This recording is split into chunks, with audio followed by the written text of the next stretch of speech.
예수님께서는 복음을 전할 때 예수 믿으시오. 예수를 믿으면 죄사함을 받고 구원을 받고 천국에 가서 영원한 생명을 누립니다. 멀리 보이는 더 아름다운 세계를 바라보기에 현실에 대해서는 외면하면서 되는 대로 살라고 그렇게 전하지 않았습니다. 주어진 현실, 내가 살고 있는 이 세상을 천국을 가기 위한 과정, 여정으로 보고 공들여 살기를, 열심으로 살기를, 아주 지혜롭게 살기를 원했습니다. 마태복음 10장에서는 우리 주님께서 드디어 제자들을 세상으로 내려보내십니다. 그런데 그 내려보내시는 마음이요, 마치 부모가 물가에 어린아이를 내어놓은 것처럼 참으로 어려워하는 마음으로, 참으로 불쌍히 여기는 마음으로, 참으로 이렇게 근심하는 마음으로 이렇게 제자들을 세상에 내려보내시는 것을 우리가 볼 수 있습니다. 마태복음 10장 16절에 이렇게 말씀하셨어요. 보라, 내가 너희를 보냄이 양들을 이리 가운데에 보낸 것 같도다. 그러므로 너희는 뱀같이 지혜롭고 비둘기같이 순결하라. 내가 너희를 세상에 내려보내는데, 그래서 내려보내는 가운데 여러 가지 병 고치는 능력도 주었고 은사도 주었지만은 그래도 내 마음에 떨림이 있도다. 마치 이 세상은 너무 험한 곳이라 내가 너희를 보내는 것이 참으로 안쓰러움이 많이 있도다 하는 이 심정을 가지셨음을 마태복음 10장 16절에 피력해 놓고 계십니다. 그리고 말씀하시기를 뱀같이 지혜로워라. 사실 뱀이라고 하는 것은 성경에서 그리 호감이 가는 짐승이 아니라고 하는 것을 여러분들도 다 아실 것입니다. 그럼에도 불구하고 예수님께서 굳이 뱀을 들어서 예로 사용하신 것은 뱀이 세상을 사는 지혜는 다른 동물들보다도 아주 탁월하게 그렇습니다. 여러분들도 아시겠습니다마는 자연의 큰 재앙과 같은 이변의 조짐이 보일 때, 이를테면 큰 지진이나 바다의 쓰나미와 같은 큰 해일이 일어난다고 했을 때 우리 인간들보다도, 만물의 영장인 인간들보다도 동물이 먼저 알아차리고 반응을 보이질 않습니까? 무리를 안 짓던 짐승들이 갑자기 무리를 지어서 이동을 하기 시작합니다. 높은 데에, 아주 높은 데에 날던 새들이 이제는 높은 데를 날지 아니하고 갑자기 가장 낮은 데로 내려와서 아주 낮게 날아가기도 합니다. 저 바닷속 깊은 곳 심해에 살던 오리들이 갑자기 수면 위로 떠올라서 때로는 어부들의 그물에 잡힘으로 말미암아서 이슈거리가 되는 것을 우리가 듣고 본 적도 있지 않습니까? 사실 동물들은 이런 자연재해를 감지함에 있어 우리들보다도 훨씬 빠르고요. 또 뱀이라고 하는 짐승이 다른 동물들보다도 그런 것에 훨씬 빠르게 민감하게 반응하기 때문에 예수님께서도 세상에 나아가는 그 제자들을 보시고 뱀같이 지혜롭게 대처할 것을 말씀하셨던 것입니다. 이런 예수님의 가르침을 이어받아서 사도 바울도 우리 그리스도인들에게 세상을 살 때 그냥 살지 말고, 무의미하게 살지 말고 지혜롭게 살기를 권면하고 있습니다. 사랑하는 여러분, 그러면 우리가 세상을 지혜롭게 산다고 하는 것이 어떤 것일까요? 오늘 본문 말씀에 보면 첫째로 세월을 아끼라고 했습니다. 16절에 세월을 아끼라, 때가 악하니라. 근데 이 말씀은요, 국어 문법으로 도치법을 써서 이렇게 바꿔서 읽어보면 훨씬 더 쉽게 그 내용이 우리의 머리 가운데 들어오게 되는 것입니다. 때가 악하니까 세월을 아끼라. 때가 악하다고 하는 것은요, 하나님의 심판이 가까웠다고 하는 것을 의미하는 것입니다. 하나님의 심판이 가까웠다고 하는 것은 그만큼 이 세상에 남은 날이, 이 세상이 존속될 날이 그만큼 작다고, 적다고 하는 것입니다.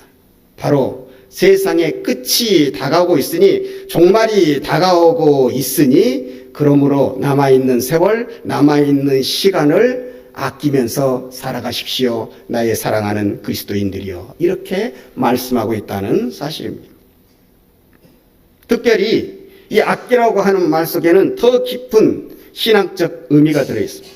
이 아끼라고 하는 말씀에는 성경 원뜻으로 들어가 보면 속량한다고 하는 뜻이에요. 이 속량한다고 하는 것은 값을 주고 샀다고 하는 뜻입니다.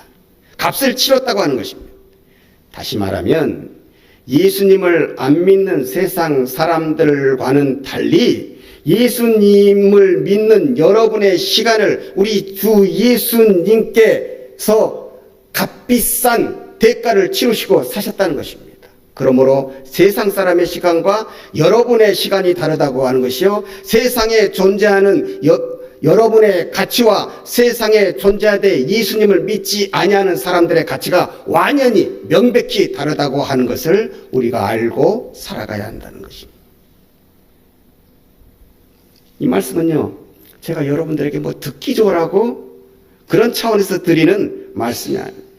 하나님께서 그렇게 말씀하시고 하나님께서 그렇게 우리를 역사적으로 대해 주셔왔습니다. 이 이치를 어디에서 찾을 수 있냐면 바로 소돔과 고모라의 멸망에서 찾을 수가 있습니다.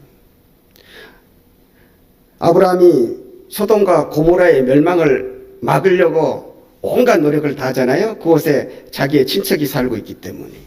그래서 하나님께 그렇게 얘기하지 않습니까? 하나님, 의인 50명만 있으면 그 의인 50명 때문에 그 소돔과 고모라를 살려주시면 아니 되겠습니까? 그러니까 하나님께서 이 사랑하는 자녀의 말을 깊이 들어주셔서 그래, 그러면 내가 살려주지. 이렇게 해서 40명 축축축 내려와서 어디까지 내려오게 됩니까? 여러분이 잘 알고 있는 것처럼 10명까지 내려오게 되는 것입니다. 그런데 결과는 어떻게 됩니까? 소돔과 고모라는 정녕 그 의인 10명이 없어서 멸망당하게 되지 않습니까? 의인 10명이 없어서 멸망당하게 되는 그 소돔과 고모라 속에서 보시죠. 하나님께서는 특별한 한 가지의 일을 행하시는데 거기에서 하나님을 아는 것, 하나님을 믿는 것, 하나님 안에서 살아가고 있는 그 자녀를 그 심판의 와중 속에서도 그 바쁜 와중 속에서도 건져내시고 구출해내시는 것을 우리가 볼 수 있지 않습니까? 이것이 무엇을 말하는 것입니까? 당시 소돔과 고모라의 인구가 5만 명 정도 된다고 하거든요. 그 소돔과 고모라 하나님을 모르는 5만 명의 사람의 가치보다도 하나님을 알고 살아가는 단 한 명의 가치를 하나님께서는 더 귀하게 여기신다고 하는 것을 그것을 통해서 우리에게 보여주고 계셨던 것입니다. 바로 그것이 여러분의 가치가 되는 것입니다. 이만큼이나 믿는 사람 한 사람의 가치는 하나님 보실 때에 중요한 것입니다. 이런 하나님의 마음을 알고 살아가는 사람은 그래서 삶이 생활이 달라질 수밖에 없는 게 주어진 시간을, 주어진 세월을 아끼면서 선용하면서 하나님께 영광 돌리기 위해서 가장 값지게 사용하게 되는 것입니다. 러시아의 데모노 도예프스키를 여러분들은 다 아시죠? 이 유명한 작가가 젊었을 때 28세 되던 때 국가 내란 음모로 혐의로 구속되어져 가지고 사형 선고를 받았습니다. 영하 50도나 되는 추운 겨울날인데 그는 사형받기 위해서 다른 죄수들과 함께, 사형수들과 함께 그 기둥에 묶여 있게 됩니다. 사형의 집행의 시간이 점점 더 다가오고 있는데 시계를 쳐다보니 사형 집행 시까지는 딱 5분만이 남아있는 것입니다. 그래서 이 똑똑한 사람이 생각하는 거야. 이 5분을 어떻게 보낼까? 이 천국 같은 5분의 시간을 어떻게 보낼까? 그는 생각합니다. 결국 그는 5분이라는 시간 가운데의 2분은 자신을 찾아와준 친구들과 안부를 나누는데, 마지막 인사를 나누는 데 쓰고, 2분은 자신이 살아온 28년 동안의 생을 되돌아보는 시간으로 쓰고, 마지막 1분은 이 아름다운 세상, 하나님이 창조하신 이 대자연을 휘둘러 보는데, 이렇게 한번 바라다 보는데, 다시 한번 인식해 보는데 그 시간을 쓰기로 생각을 합니다. 계획한 대로 2분 동안 친구들과 간단하게 인사를 나누었습니다. 드디어 나머지 3분이 남았습니다. 이제 그는 남은 3분 중에서 2분을 자기가 계획한 대로 지나온 생을 회고해 보려고 합니다. 그런데 갑자기 자신의 마음속에 이런 생각이 든 거예요. 나는 이 3분 후에 어디에 있지? 나는 이 3분 후에 내가 어디에 존재하고 있을까? 어디로 갈 것인가 하는 생각에 사로잡히게 되는데, 이 똑똑한 사람이 거기에 대해서는 아무런 대답을 그 시간에 내놓을 수가 없더라는 거예요. 그러다 보니까 어떤 생각이 드는지 아세요? 내가 28년을 참 긴다 난다고 살았는데 내가 그 28년을 잘 산 것이 아니었구나. 내가 뭔가 잘못 살았구나. 그렇게 생각하면서 후회가 막급으로 밀려오게 되는데, 설상가상으로 사형을 집행하려는 병사의 그 장총 속에 탄환이 장전되는 소리가 철커덕하고 들리는 것입니다. 이제는 계획대로 자연을 돌아다볼 여유를 가지기는커녕 이제는 죽음에 대한 공포감 때문에 제대로 서 있을 수가, 몸을 가눌 수가 없었어. 이러던 차에 난데없이 한쪽 방향에서 떠드득하는 소리가 들리더니 병사 하나가 막 흰 수건을 이렇게 막 흔들면서 달려오는 것입니다. 황제의 직서요, 황제의 직서요. 도스토옙스키를 총살령으로 사형하지 말고 그를 시베리아로 유형을 보내시오, 귀양을 보내시오. 이렇게 해서 구사일생으로 목숨만을 건지게 된 도스토옙스키는 시베리아 벌판으로 가서 그 남은 형기 동안 가진 고생을 다하면서 인생의 문제들에 대해서 깊숙이 숙고하게 됩니다. 그리고 형기가 다해 풀려난 후에 다시 살게 된 삶의 시간을 금쪽같이 여기면서 그 시간을 정말로 아름답게 사용하기를 원하는 가운데 여러분이 알고 계시는 그의 최고의 명자라고 할 수 있는 죄와 벌이라고 하는 유명한 작품을 남기게 된 것입니다. 사랑하는 여러분, 세상을 사는 사람도 깨달으면 이렇게 세월을 아끼고 시간을 아끼고 금쪽같이 귀히 여기는 법. 하물며 그리스도 예수의 핏값으로 산 우리야 더 말해 무엇하겠습니까? 특별히 그리스도인들에게 세월을 아낀다고 하는 거에는요, 세상 사람들에게는 없는 더해지는 플러스 알파의 의미가 있습니다. 그리스도인들이 세월을 아낀다고 하는 의미에는 주님과 함께하는 시간을 늘려야 된다는 의미가 같이 들어가야 되는 것입니다. 내게 임한 주님의 은혜, 내게 베풀어진 주님의 사랑을 알기에 그 주님을 만나고 그 주님을 사모하고 더불어서 내가 가진 시간을 통해서 그 주님께 영광 돌리기 위한 이 아름다운 영적인 시간을 깨닫고 그 영적인 시간을 늘려나가야 한다는 것입니다. 그게 지혜로운 사람입니다. 둘째로 지혜롭게 행하는 자는 주의 뜻이 무엇인가 분별하며 살아야 돼. 이해하며 살아야 돼. 그리스도인들은 세상 사람의 뜻대로 사는 사람들이 아니지 않습니까? 그리스도인들은 내 뜻대로 사는 사람이 아니지 않습니까? 여러분들이 다 고백하는 대로 그리스도인들은 주님의 뜻대로 산다고 하는 사람들. 그러기에 주님의 뜻을 이해하고 주님의 뜻이 아닌지 분별하는 삶을 살아갈 수 있어야 하는 것입니다. 그렇지 못하면 주님을 위한 열심을 내고서도 그 열심이 주님께 도움이 되지 못하고 오히려 주님께 누가 되어지는 경우도 있기에 그런 것입니다. 사도 바울이 예수님을 만나기 전에도 자기 자신은 그렇게 하나님의 뜻을 위해서 열심히 사는 사람이에요. 그래서 어떻게 행동을 합니까? 예수 믿는 사람을 이리저리 방방곡곡 다 찾아다니면서 예수 믿는 사람들을 잡아들이고 핍박하는 일에 그렇게 앞서고 열심을 내지 아니했습니까? 하나님의 뜻을 모르니 하나님에 대한 열심이 부작용으로 나타난 것을 우리는 성경 속에서 볼 수가 있습니다. 그러므로 우리 그리스도인들은 순간순간 교회 밖에서나 교회 안에서나 하나님의 뜻이 어디에 있는지를 분별하는 데에, 찾는 데에, 이해하는 데에 열심을 내야 하는 것입니다. 한간에 영성이라고 하는 단어를 우리 교계 안에서 많이 사용합니다.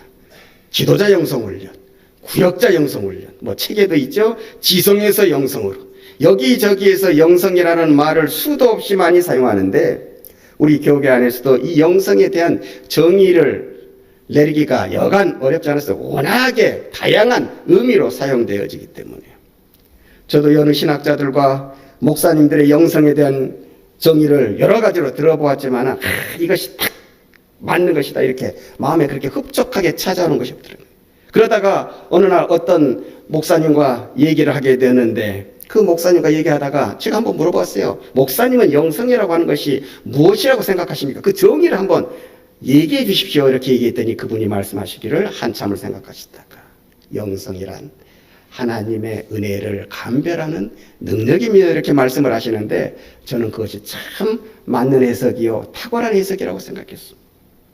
영성은 내게 주신 하나님의 은혜, 내게 주신 하나님의 계시, 나한테 가지고 계신 하나님의 계획, 나를 통해 펼치시고자 하시는 하나님의 뜻을 깨닫는 능력인 것입니다. 그래서 영성이 깊어져 갈수록 그 사람은 신앙이 성숙해지고 영성이 깊어져 갈수록 그 사람은 신앙의 길도 믿음의 길도 이렇게 겹길로 다른 데로 나가지 않냐고 바로 반듯하게 걷게 되는 것입니다. 이단에 빠지는 사람들의 특징 중에 하나가 뭐냐면 또 놀라는 것이 뭐냐면은 멀쩡한 사람들이 많다는 거예요. 어떤 면은 우리보다도 사회적으로는 훨씬 뛰어난 배경을 갖추고 있는 사람들이 이단에 많이 있는 것을 우리가 보게 되는 것입니다. 그런 사람들이 이단에 빠져드는 이유는 다른 데 있지 않아요. 하나님의 은혜를 감별하는 능력이 부족하거나 아예 없기 때문에. 그래서 우리의 신앙생활 가운데 꼭 필요한 것은 이 하나님의 은혜를 감별할 수 있는 이 영성의 함양, 이 영성을 길러가는 것이 굉장히 중요한 것입니다. 그 방법이 오늘 18절에 나오고 있어요. 성령의 충만함을 받으십시오. 술 취하지 말라. 이는 방탕한 것이니 오직 성령의 충만함을 받으라. 술 취하지 말라고 하는 것은 단순히 그냥 술을 마시지 말라고 하는 것이 아니라 세상을 향하여서 열심을 내다가 주님을 향한 영적인 삶에 게으르지 말라고 하는 것입니다.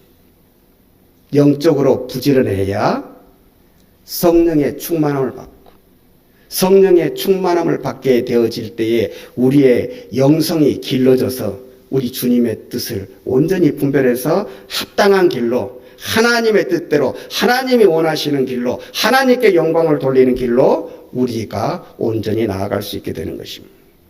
로마서 8장 26절에 이와 같이 성령도 우리의 연약함을 도우시라니 우리가 마땅히 빌 바를 알지 못하나 오직 성령이 말할 수 없는 탄식으로 우리를 위하여 친히 간구하시는 성령께서 우리의 연약함을 도우시는 거예요. 우리가 마땅히 빌 바를 알지 못하는 가운데서도 성령께서는 우리를 위하여서 하나님께 친히 우리가 온전한 성도의 길을 걸어갈 수 있도록 간구하시는 그런 역사를 펼쳐주시는 거예요. 그러므로 우리는 성령과 함께하고 성령의 충만함을 받는 삶을 살아야 하는 것입니다. 그게 지혜롭게 사는 거예요. 마지막으로 지혜롭게 행하는 자는 피차 복종한다. 오늘 21절 말씀에 그리스도를 경외함으로 피차 복종하십시오. 이렇게 말씀하고 있습니다. 초대교회 시절에는요. 오늘보다 더 신분적인 차이, 오늘날에는 신분의 차이는 없잖아요. 근데 초대교회 시절에는 신분의 차이가 아주 많았어요. 로마 같은 경우에는 그 사회적으로도 지도층이 있고 평민층이 있고 노예층이 있고 이렇게 3등분으로 나가요. 그것만이 아니에요. 남녀 간에 이런 차이도 많이 있었어요. 남자는 우대받고 여자는 우대받지 못하고 여자와 어린아이는 사람의 숫자를 계수하는 쪽에 이렇게 포함하지도 않고 이렇게 다양한 신분의 차이가 존재하던 시절에 아름다운 예수님의 공동체 교회가 생겨났으니 그곳에 다양한 사람들이 있었지 않겠습니까? 주인과 노예가 있었겠고 남자와 여자도 있었는데 또 어린아이들도 있었는데 바로 이런 모든 사람들이 한 곳인 교회에서 예배를 드리니 문제가 일어나기 시작했습니다. 사람들이 생각하는 거예요. 피차 교회 안에서 우리가 신분이 다르다고 하는 것을 알고 피차 간에 조심해야 된다고 하는 것은 알고 있었으나 그러나 살다 보니 습관화된 말투와 행동이 다 절제될 수가 있겠습니까? 그래서 남에게 상처를 주는 말들도 행동들도 당연하게 은연중에 나도 모르는 가운데 튀어나오게 되는 것입니다. 그러다 보니 껄끄러운 사람들끼리는 괜시리 가까이를 안 하는 거예요. 가까이 안 하다 보니 모임도 달라지는 거예요. 끼리끼리만 만나게 되어지는 거예요. 신분과 사는 행색대로 끼리끼리 모이는 문화가 나타나게 되니 이것이 어찌 아름다운 공동체라고 할 수가 있겠습니까? 그런데 이런 모습이 교회 안에 가운데, 초대교회 가운데 싹 사라지게 됩니다. 왜 그렇게 되느냐? 예수님을 경외하는 마음으로, 예수님을 보는 마음으로 주위를 돌아다보고 다른 사람들을 돌아다보니 얽히고 설킨 마음들이 싹 정리가 되고 사라지게 되는데, 주위에 있는 모든 사람들이 밖에서 가지는 신분의 격차와 관계없이 내가 섬기고 내가 받들어야 될 사람으로 보여지게 되는 것입니다. 사랑하는 여러분, 남편이 저기 마음에 안 들 때, 자식들이 내 마음에 저기 마음에 안 들 때, 자식 때문에 속 썩을 때 세상 사람들처럼 그런 푸념하지 마세요. 내가 어쩌다가 이 여인을 만나가지고, 내가 어쩌다가 이 남자를 만나가지고, 내가 어쩌다가 이 아이를 낳아가지고 이렇게 고생하나. 빈말이라도 이런 말로 푸념 늘어놓지 마십시오. 그리스도인은요, 말 자체도 세상 사람들과 다르게 해야 되는 거예요. 왜냐하면 하나님께서 우리 입에서 나오는 말 자체도 세상 사람들의 말과 다르게 대우해 주시기 때문에 그렇습니다. 우리의 말의 부르짖음을 하나님께서는 들어주시기 때문에 우리는 공석에서뿐만 아니라 사석에서도, 교회 안에서뿐만 아니라 교회 밖에서도 말을 잘 할 수가 있습니다. 아름다운 말, 귀한 말, 남을 살리는 말을 할 수가 있어야 되는 거죠. 푸념보다는 감사를 할 수가 있어야 되는 것입니다. 주님을 바라보는 마음으로 저들을 한번 바라보시기를 바랍니다. 그저 내 옆에 별탈 없이 있어주는 것만으로도, 건강하게 내 옆에 존재해 주는 것만으로도 그렇게 고마울 수가 없고 그렇게 감사할 수밖에 없다고 하는 그런 마음을 여러분들도 가지게 될 것입니다. 사람이 가지는 품격 가운데에 가장 높은 데에 있는 품격을 저보고 말하라고 친다면, 아니, 세상에 사람들에게도 물어본다면 인격의 최고의 품격은 어디에서 볼 수 있느냐? 남을 섬기는 모습에서 볼 수 있는. 미국의 카터 대통령이 퇴임을 한 후에 끝까지 퇴임한 후에도 끝까지 포기하지 않고 한 일이 두 가지가 있는데, 하나는 교회 교사로서의 사명을 감당하는, 그렇게 큰 교회가 아니었는데 그렇게 퇴임하고 나서도 이 대통령은 할 일이 많지 않습니까? 그럼에도 불구하고 교회 학교, 옛날에는 반사라고 그랬죠. 그 교회 학교에 한 반을 맡아서 그렇게 가르치는 일을 그렇게 열심히 했습니다. 또 하나는 가난한 나를 돌아다니면서 집을 이렇게 지어주는 그런 단체를 이끄는 일이었습니다. 다른 대통령 같으면 이런 일보다도 전직 대통령에 대한 예우를 먼저 생각할 거예요. 그는 그런 것은 안중에도 없었습니다. 자신을 필요로 하는 것이면 어디든지 가서 가르치고 어디든지 가서 작업복을 들고 망치를 들고 다니면서 집을 주었습니다. 그래서 퇴임한 대통령들 중에서 재임할 때보다도 퇴임한 후에 더 인기가 높아진 대통령을 들라고 한다면 사람들은 다 이 카터 대통령을 드는 것입니다. 그리스도를 경외함으로 피차 복종하라. 그리스도의 사랑이 얼마 지고지순한지 그 사랑이 내게 부어진 것을 알고 사랑한다면, 이 깨달음의 지혜를 우리가 가지고 살아간다면 우리는 못할 것이 없는, 복종하지 못할 것이 없습니다. 섬기지 못할 것이 없습니다. 부모를 잘 섬기는 사람은 효자, 효녀로 칭송을 받고, 임금을 잘 섬기는 사람은 충신으로 인정을 받고, 가난한 사람을 잘 섬기는 사람은 성자라고 추앙을 받습니다. 하나님의 뜻을 섬기며 사는 사람은 지혜 있는 자가 되어 저 하나님 나라 천국을 유업으로 받게 되는 것입니다. 오늘 이 땅에서 하나님이 우리에게 허락하고 계시는 그 천국이라는 유업을 잘 받기 위하여서 오늘 살아가는 이 땅 속에서 지혜 있는 자로서 세월을 아끼고 성령의 충만을 받아서 주의 뜻을 분별하고 주 안에서 이렇게 맞이하게 되는, 만나게 되는 형제 자매들을 다 위하며 섬기며 살아가게 되어질 때 하나님은 그 수준에 맞는 합당한 복들을 하나에서부터 10가지 필요한 것이면 여러분이 구하지 않아도 먼저 채워주시는 선제적 은총으로 축복으로 여러분의 삶을 빛나게 하실 것입니다.